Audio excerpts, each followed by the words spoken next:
Listener supported. WNYC Studios.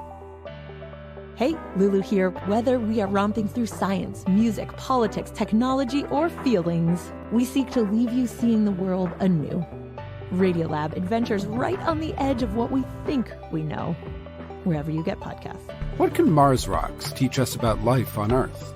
It was kind of a real surprise, but it looks like Earth and Mars are pretty similar in a lot of ways in terms of the geology. The dry, dusty plains of Mars might not look a lot like home, but by studying Martian geology, scientists are hoping to learn something about the early days of our own planet, from plate tectonics to how the crust formed. Here's Ira Flato. Dr. Valerie Pyre is an assistant professor of earth and environmental sciences at the University of Iowa in Iowa City, and she studies the geologic history of Mars and other planets with the aim of better understanding our own. And we thought that Mars rocks were mainly basalts, looking like rocks that we find in Hawaii, for example. So kind of lava flows all over Mars.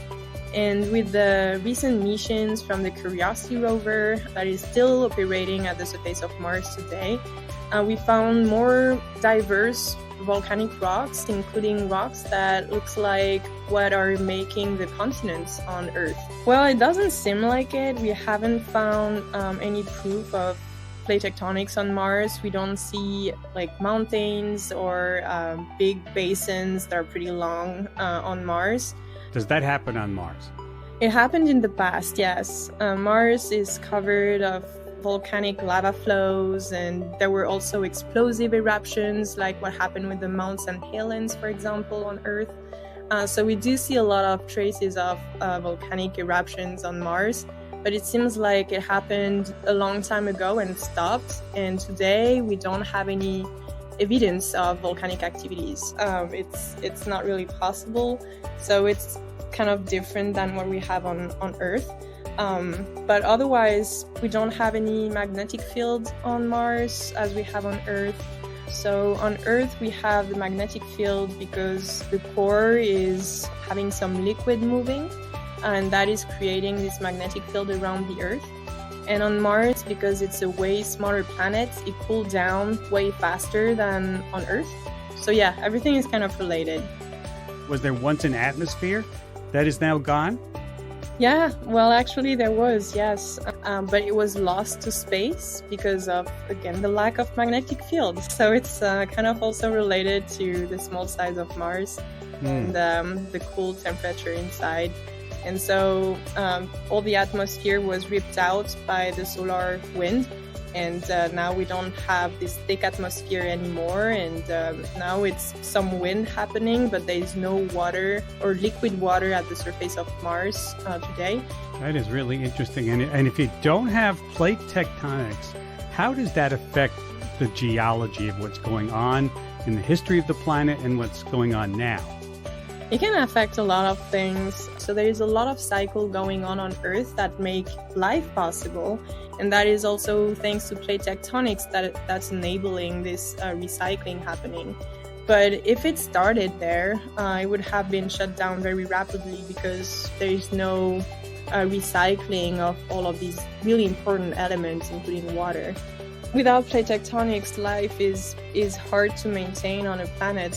What fascinates you most about Mars geology? What are you trying to learn from? We know that Mars a long time ago might have looked like way more Earth today, and a lot of things happened, including shutdown of the magnetic field that affected the atmosphere, and then no water anymore at the surface and no volcanic activities. And if there were any processes that would tell us that maybe plate tectonics started there, or what processes could explain the diversity of volcanic rocks we're observing on Mars.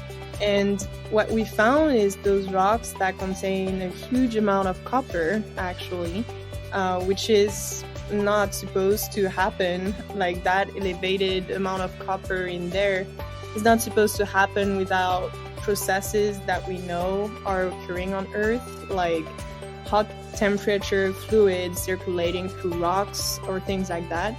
So finding those copper-rich rocks on Mars is definitely telling us that there are processes that we thought did not happen on Mars, but actually did.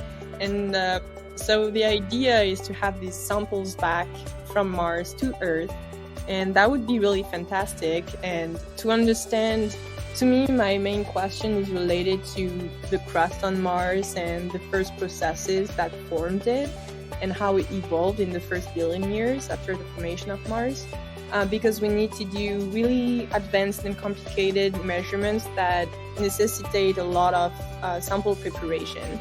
And the sample preparation, a rover cannot do that. So that's where the Mars Sample Return mission is really important. Thank you for taking time to be with us today. Thank you very much for having me.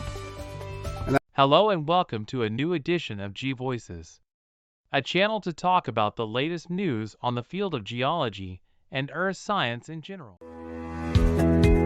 I think these videos are brilliant, and I'm sure you will like them too.